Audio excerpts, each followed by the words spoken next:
नमस्कार मित्रों, मैं परेश आप सभी का आपके प्यारे युवा भारत चैनल में सहर्ष स्वागत करता हूँ। आज गुरु पूर्णिमा। गुरु पूर्णिमा ये जो उत्सव है, या मैं कह सकता हूँ गुरु पूर्णिमा जो एक हिंदू संस्कृति या सिंधु संस्कृति में जो मनाई जाती है, ये पूरे भारत में, पूरे भारतवर्ष में गुरु पूर्णिमा मनाई जाती है।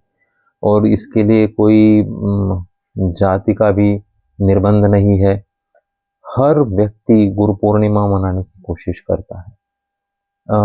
सवाल केवल ये है कि गुरु पूर्णिमा किसको क्या समझ में आ रही है, गुरु पूर्णिमा मतलब क्या है। क्योंकि हमारे यहाँ पे भारतवर्ष में दो दिन मनाए जाते हैं, एक शिक्षक दिन और एक गुरु पूर्णिमा। तो शिक्षक दिन और गुरु पूर्णिमा में क्या अंतर है, वो जानने की और गुरु पूर्णिमा का महत्व समझने की आज हम कोशिश करेंगे। हमारा गुरु पूर्णिमा के ऊपर पहले भी एक एपिसोड, एक वीडियो बन चुका है। वो हमने डिस्क्रिप्शन बॉक्स में लिंक दी हुई है, आप उसको भी फॉलो कर सकते हैं। तो दोस्तों, गुरु पूर्णिमा क्या है और ये क्यों मनाई जाती है भारतवर्ष में। तो ऐसे माना जाता है कि महर्षि व्यास, वेद व्यास, जिन्होंने महाभारत ग्रंथ की रचना की, 18 पुराण लिखे, बहुत सारी ग्रंथ रचना जिनके नाम पे है, जिन्होंने इतनी बड़ी बड़ी ग्रंथ रचनाएं की, उनका आज जन्मदिन है। ऐसे मानकर इस दिन को गुरु पूर्णिमा के त्योहार के रूप में मनाया जाता है। असल में इसके पीछे का मकसद क्या है, ये जानना भी बहुत जरूरी है। गुरु पूर्णिमा के दिन महर्षि व्यास को ही इतना पूज्यमान इसलिए माना जाता है कि उन्होंने बहुत सारी ग्रंथ रचना की। इससे उनकी ज्ञान की उपलब्धि हमें पता चलती है।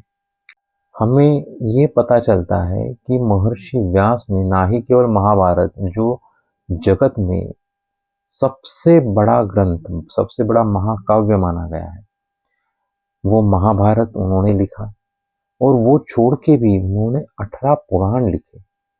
तब हर एक डीटी के, हर एक देवता के ऊपर, जैसे शिव, भगवान शिव के ऊपर शिव पुराण है, स्कंद मतलब कुमार कार्तिक स्कंद पुराण है, फिर विष्णु पुराण है, देवी पुराण है, ऐसे 18 पुराण, नारद पुराण है, गरुड़ पुराण है। हर एक पुराण में अलग अलग इंफॉर्मेशन वहाँ पे उन्होंने दी है भारतीय संस्कृति के रिगार्डिंग। तो ये इसलिए इतनी इंफॉर्मेशन जिसके पास, इतना ज्ञान जिसके पास है, लोग, और वो ज्ञान लोगों को बांट भी रहा, ऐसा जो व्यक्ति है जिसमें इतनी उदारता है, ज्ञान बांटने का इतना साहस भी है, ऐसा नहीं कि ज्ञान मेरा है मैं मेरे पास रखूं, ये जिसने किया है उसका जन्मदिन हम गुरु पूर्णिमा के रूप में मनाते हैं। गुरु पूर्णिमा और शिक्षक दिन में डिफरेंस यही हो सकता है, या हम बोल सकते हैं कि गुरु ये संकल्पना पौराणिक है, वेदकालीन है, पुरानी है, और शिक्षक ये अभी अभी आई हुई एक संकल्पना है। शिक्षक मतलब जो केवल शिक्षा दे, वो एक व्यवहार जैसे, एक व्यापारी जैसे काम करता है, जो उसके बदले में कुछ तो भी लेता है। वैसे तो गुरु दक्षिणा भी दी जाती है गुरु के ज्ञान के उपलक्ष्य में, लेकिन शिक्षक दिन जो हम मनाते हैं, शिक्षक जो आज के स्कूल्स में, आज की पाठशालाओं में जो पढ़ाते हैं, वो शिक्षक है। वो एक स्पेसिफिक ज्ञान दे रहे हैं, और गुरु जो है उसके पास अगाध ज्ञान होता है। वो ना ही केवल आपको आपके स्किल के हिसाब से सिखाता है, जानता है, पर कि वो आपको आध्यात्मिक और आपके जीवन की उन्नति आपको कैसी करनी है वो भी बताता है। जीवन की उन्नति का मतलब है कि केवल अध्यात्म नहीं, केवल शिक्षण जो हम ले रहे वो शिक्षण नहीं, इन दोनों का मिलाप, प्लस हम कह सकते हैं कि क्या अच्छा है, क्या बुरा है, क्या नैतिक है, क्या अनैतिक है, इसका ज्ञान भी देना, उस उसकी आत्मा को पवित्र करके छोड़ना, ये जो काम है ये गुरु करता है। और असली गुरु मिलना भी बहुत मुश्किल है। वैसे तो गुरु शिष्य की एक परंपरा, जैसे मैंने कहा, हमारे तरफ है, लेकिन वो परंपरा भी अगर आप देखेंगे तो उसमें से कुछ जो है वो शिक्षक और विद्यार्थी जैसे ही आपको लगेंगे। लेकिन पहले के वक्त में केवल एक तरीके का ही शिक्षण देने वाला गुरु नहीं होता था, इसीलिए उस वक्त उसको गुरु शिष्य परंपरा ही माना गया। जैसे कि द्रोणाचार्य और अर्जुन,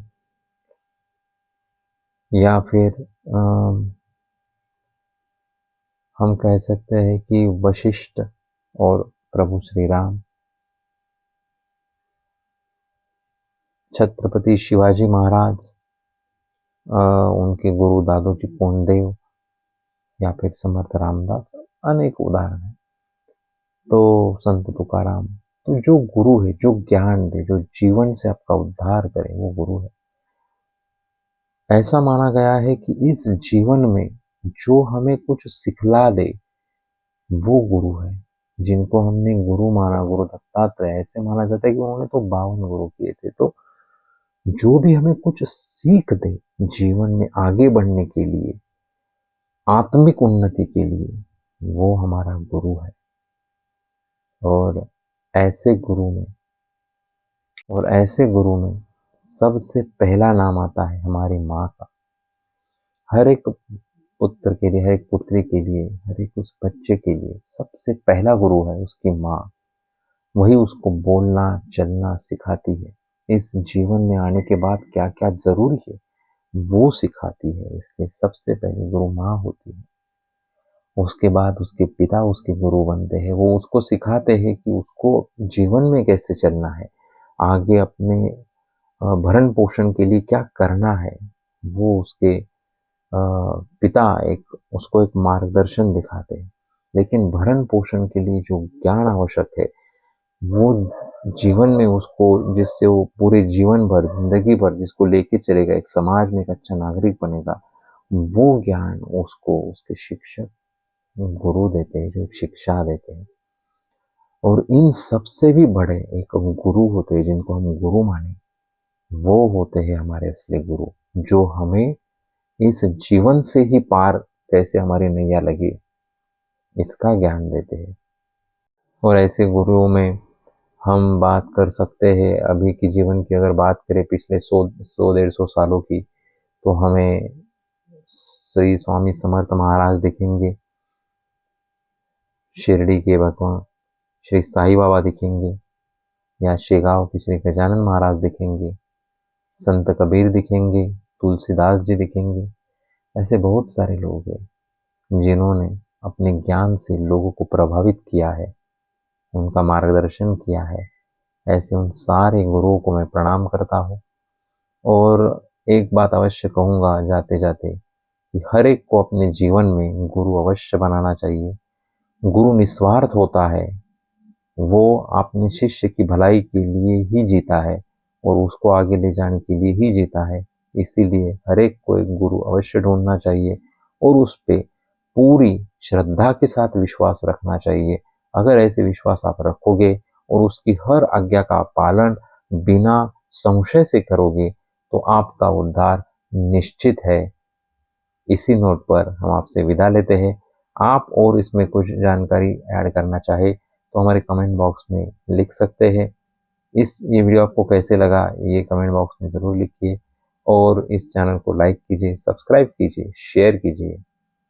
पुनश्च एक बार आप सभी को गुरु पूर्णिमा की बहुत बहुत शुभकामनाएं।